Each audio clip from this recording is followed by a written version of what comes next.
Morgan dollars, vintage Morgan dollars, always a fun conversation. But every once in a while, we get a chance to get into the rarer date or scarce date pieces. And tonight, this one, big time winner. Let's take a peek. We're talking about one of the later date Philadelphia issues. It's the 1901 Philadelphia. Now, the grade on these are super slider. And let me explain what that is first, and then I'll get into the rest.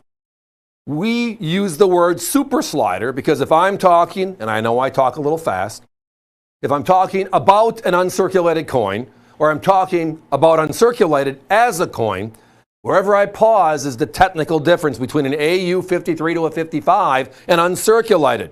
And we do not want to mislead anybody on that particular front. So years ago, my colleague Don just said, we're going to call our about uncirculated AU condition coins super sliders. You look at them, they slide by as being unk on a first look, but the technical aspects tell us they're not. When you get into the rarer date Morgans or the scarce date Morgans, whole different issue. Now, first of all, let's talk about this coin. Philadelphia struck 28 Morgan dollars, 28 years, 29 when you include the 8-tail feather. And when you rank them by mintage, this one by low mintage is number 10. So it's a top 10 coin, right? They made 6.9 million coins overall. But it also is one of the later date Philadelphias. And we had this thing pop up in 1918 that totally decimated the known surviving coins in the Morgan dollar series, especially a lot of these later date coins. It was called the Pittman Act. Senator Pittman was helping the English raise funds to cover their silver certificates being cashed in India. Again, one of those covert operations where the Germans were forcing the flow of silver certificates into, and as a result, they had to cover silver. The U.S. government came to their aid, melting over half of the Morgan dollars ever made. We just never knew which ones at that time in history because they didn't report them. Now, logic tells us if they stopped making them in 1904 and they opened up the barn, the coins closest to the door would be the later dates, and the ones to the back of the barn would be the earlier ones dating back to 1878 when the program started. Kind of accurate. But now, with certification on the table, it gives us more information. Guys, let's pull the graphic up if we can.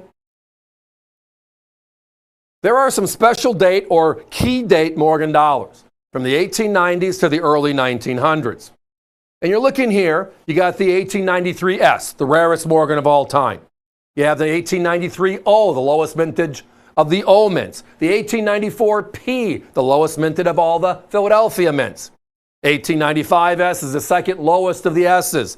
Just as a reference, look at how low those mintages are. And then you look at the 1901 P, 6.9 million. Whoa, nowhere is that thing even close to as rare as the others. Well, then you look at what you're looking at on the right, and that is PCGS population reports. Over the last 39 years, that's how many coins they've seen in all grades. So 3,700, 4,600. On this coin, 6,400. Tiny compared to 6.9. Ding, ding, ding. That Pittman Act all over again, right? But then you look to how many are known in uncirculated condition. So if these are AU 53 to 55s, the next grade up is Mint State in 60. There are 780 coins known in 39 years, which is why you don't see a lot of these in the marketplace. All these prove it. But it's also a $3,000 plus coin in the marketplace. Guys, let's go back to the coin one more moment. My competition is selling these in unk at $6,000 and higher, even though the population guide says it should be somewhere in the 3,500 range. I think that's low, but it still proves the point. For this coin, they are north of 1,000. I got a handful, actually 4 left from what I can tell, and we're gone. Look at our price tonight on this rare 1901, $599.95. It is one of those true special coins. If you're visiting us via avccoins.com, push it through your shopping cart. This one's going to sell out in a matter of a few seconds. So again, $1,000 coin, ours at $599. Uncirculated, Guide says 3,500. We know that's not real, but 6,000 is the other option to jump to Unk. This one's an absolute winner. And guys, I think I got to do a hot cut. Let's be moving on.